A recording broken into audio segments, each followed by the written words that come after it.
Good morning, everyone, and welcome to Unique Not Different with me, Shamla. On April 11th is World Parkinsons Disease Day.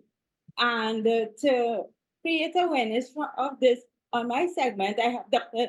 Nicholas Maraj, who is, I would say, resident neurologist of the Unique Not Different segment. And he's here to discuss, things to expect in terms of Parkinson's. So good morning, Dr. Maraj. How are you doing? Hi, morning, Shamla. I'm fine. I'm glad to be known as the resident neurologist, unique, not different program.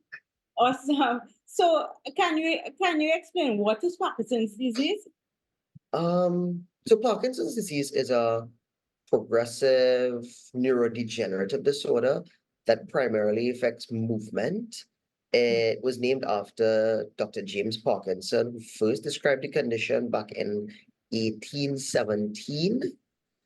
Parkinson's kind of gradually impairs your motor function due to loss of some particular types of neurons in your brain, which are some nerve cells, which produce a chemical called dopamine in an area called the substantia nigra, or Okay. also known as the black substance in the brain. Wow. Can imagine if we go into that actual what is that? But What is we'll all go that? back today.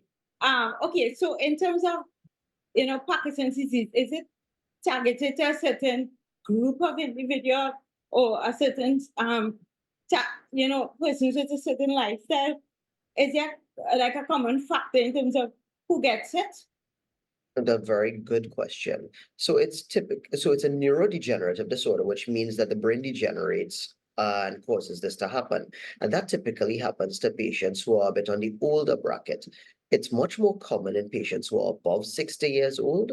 So about 1 in 100 men above the age of 60 get Parkinson's, and it increases in number as people age, which doesn't say that women can't get it, but women get it in a less strong ratio.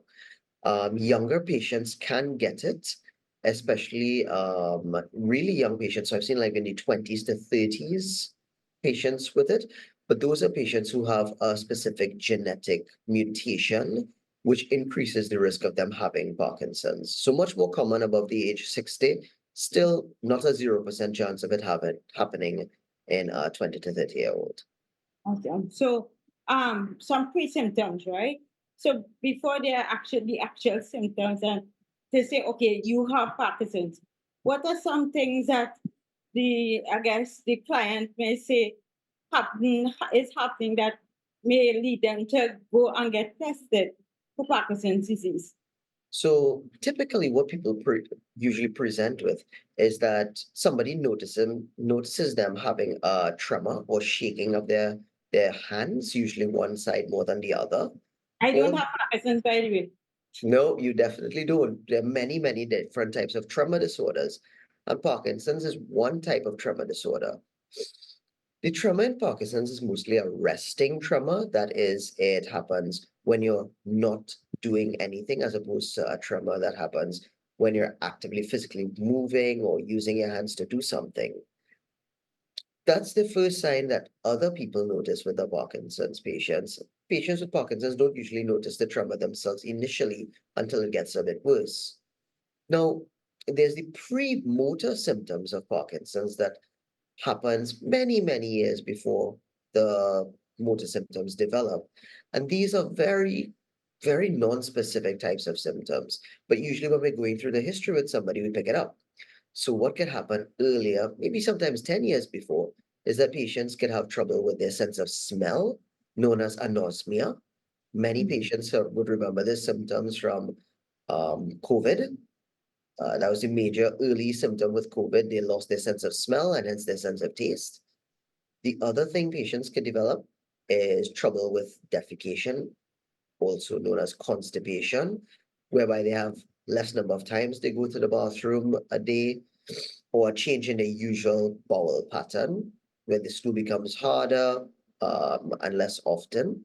And they could also have trouble with sleep, something known as REMSD, REM sleep behavior disorder, where they've very, very vigorously and animatedly enact their dreams at night. So they might end up being They might end up hurting their bed partner by kicking or punching or screaming out loud during the night when they're asleep. So those would be the pre-symptoms of Parkinson's typically. Now, not everybody who has constipation ends up going on to have Parkinson's. Not Yeah, everybody who enacts their dreams out will eventually become Parkinsonian. But a high proportion of these people who have a lot of these things together can yeah. eventually go on to be develop Parkinson's. What type of I guess what type of facilities are there available locally, in order to get tested and treated for No, Parkinson's? great question. Again, Parkinson's, there's no specific testing for it. Yeah, You need to see a doctor who will kind of put the symptoms in place. So they're the motor symptoms of Parkinson's, that the tremor, specifically the most common symptom is the slowing down, where patients say that they have trouble getting out of cars, trouble putting on their clothing, trouble turning from bed from one side to the other at night because their body becomes a lot slower because dopamine is necessary for movement. They also notice that their muscles become very stiff because their muscles become very rigid.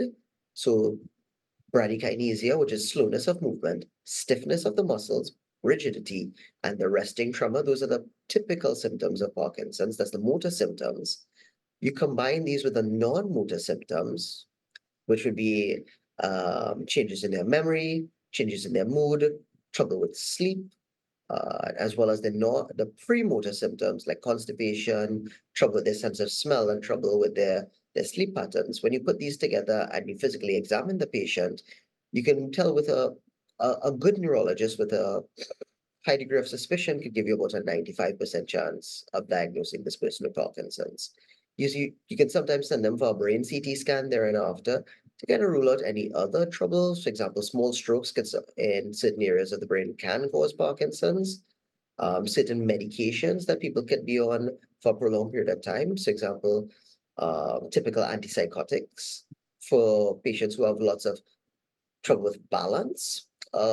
Patients go to doctors all the time, or pharmacists, for this loss of balance and get medications such as Stemetil, Stugeron, that decrease the amount of dopamine that's available in the brain and can mimic Parkinson's disease itself. So you get all that history, you do that physical examination for the patient, maybe send them for a brain scan, and you have a fair degree of suspicion that this person does have Parkinson's. So we only have 90 seconds again. So in closing, right?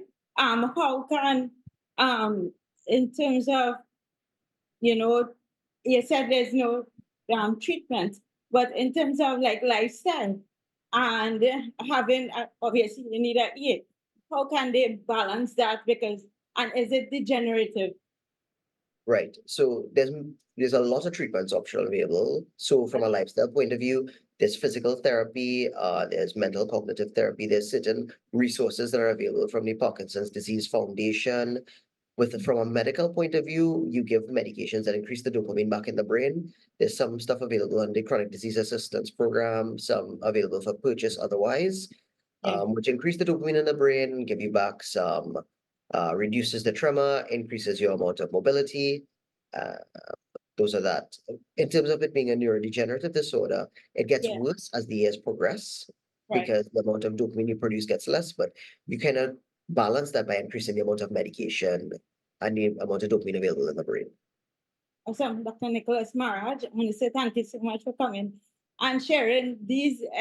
You always come and share these knowledge that I think that it will help persons in general, entire families, because family make up certain groups of individuals, right? And we often take things for granted until it happens to us or until it reaches a certain level. So these basic knowledge, makes us more aware and to capture things before it actually gets worse or happen, so we'll be aware of it. So thank you so much for coming as usual and sharing your time, knowledge, and expertise with us.